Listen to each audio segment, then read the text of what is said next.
Em nossa última aula, começamos o estudo do capítulo 15 de Apocalipse e fomos até o versículo 4. Vimos que nos versos 3 e 4, os crentes que sobreviveram à perseguição no mundo entoaram o chamado Cântico de Moisés. E eu falei a respeito desse cântico na aula passada. Hoje veremos que esse cântico é também chamado de o Cântico do Cordeiro e entenderemos o porquê. Dê uma pausa no vídeo, faça sua oração e peça a iluminação do Espírito Santo para entender o que eu vou dizer aqui.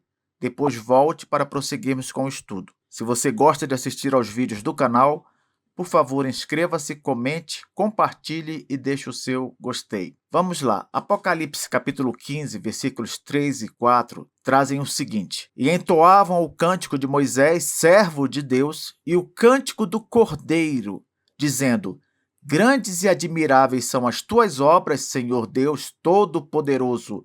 Justos e verdadeiros são os teus caminhos, ó Rei das Nações. Quem não temerá e não glorificará o teu nome, ó Senhor? Pois só tu és santo. Por isso, todas as nações virão e adorarão diante de ti, porque os teus atos de justiça se fizeram manifestos. Na aula passada, fazendo uma comparação da primeira parte dessa música com o Cântico de Moisés, cantado lá em Êxodo, capítulo 15, depois que o povo atravessou o Mar Vermelho e viu atrás de si o exército do Egito morrer coberto pelas águas, eu expliquei que muito daquilo que é dito aqui no versículo 3 e no início do versículo 4 é vivido lá em Êxodo 15. Por exemplo, nós vimos que quando diz aqui, grandes e admiráveis são as tuas obras, Senhor Deus Todo-Poderoso, lá no Êxodo o povo testemunhou essas grandes e admiráveis obras na derrota do povo egípcio e do faraó. Diz ainda no final do versículo 3 aqui de Apocalipse 15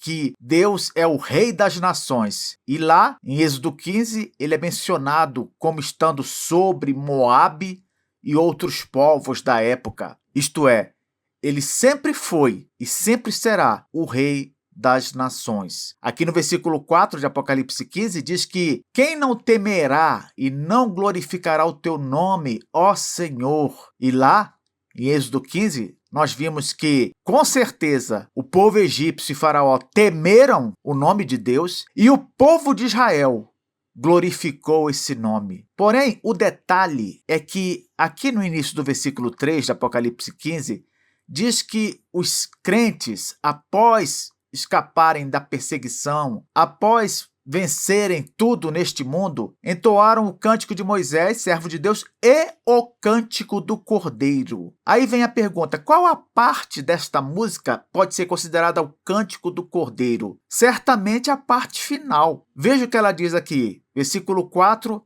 parte final.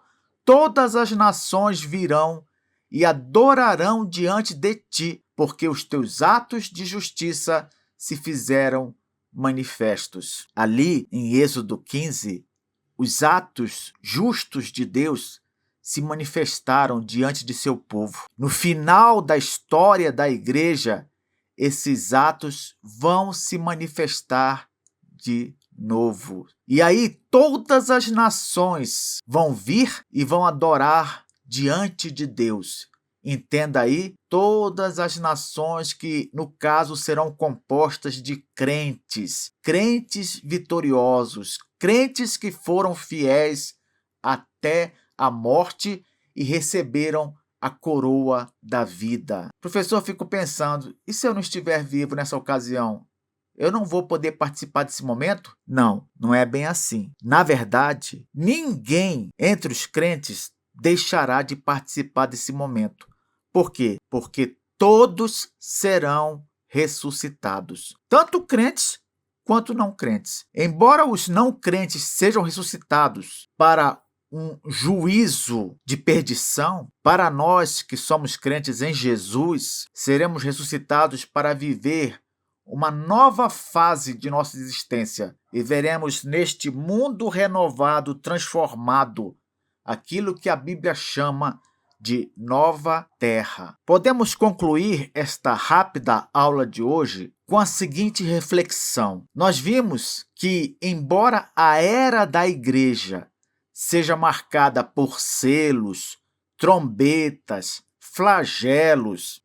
Professor, eu já nem lembro mais do que eu estudei sobre os selos, sobre as trombetas. Só para não deixar você perdido aí, os selos que nós já estudamos aqui, ele nos ensina que ninguém que persiga a igreja fica impune. Os selos são as punições de Deus àqueles que insistem em perseguir e matar os crentes. Já as trombetas, elas têm um objetivo como que evangelístico. Elas são alertas, são avisos de Deus para os não crentes. Deus pesa a sua mão sobre os não crentes no decorrer da história para que estes interpretem isso como um aviso. Consertem suas vidas, busquem a Jesus, se acertem com Deus, se reconciliem com ele, mas, infelizmente, muitos ignoram essas trombetas de advertência. E é por isso que Deus, durante a história da igreja,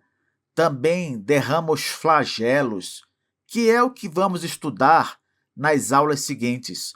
Os flagelos são as punições finais, são aqueles castigos de Deus que levam à morte física. Ou seja, quando um não crente sofre um flagelo de Deus, quando ele bebe da taça da cólera de Deus, isso quer dizer que a oportunidade dele se acabou. Nesta vida não há mais esperança para essa pessoa. Ela morre fisicamente, já vai para uma espécie de sofrimento padrão e terá de esperar o dia do juízo final. É isso que temos visto até aqui. Selos, trombetas e flagelos, todos direcionados aos não crentes, ou para puni-los por perseguir a igreja, ou para adverti-los para aceitar o evangelho, ou para castigá-los de forma definitiva por terem menosprezado as boas novas de Cristo Jesus. Durante todo esse período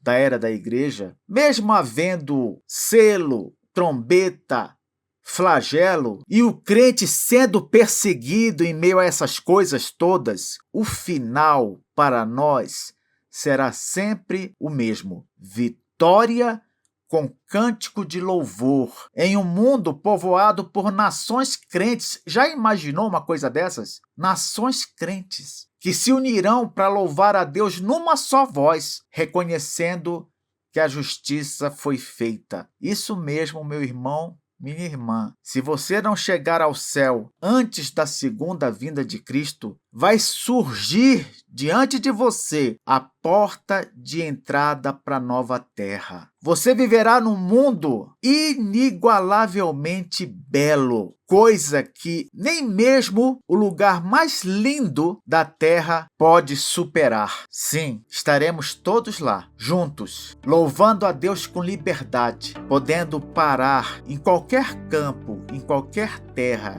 em qualquer bosque ou floresta, em qualquer deserto ou lugar montanhoso, para nos dirigir a Deus em oração e louvor.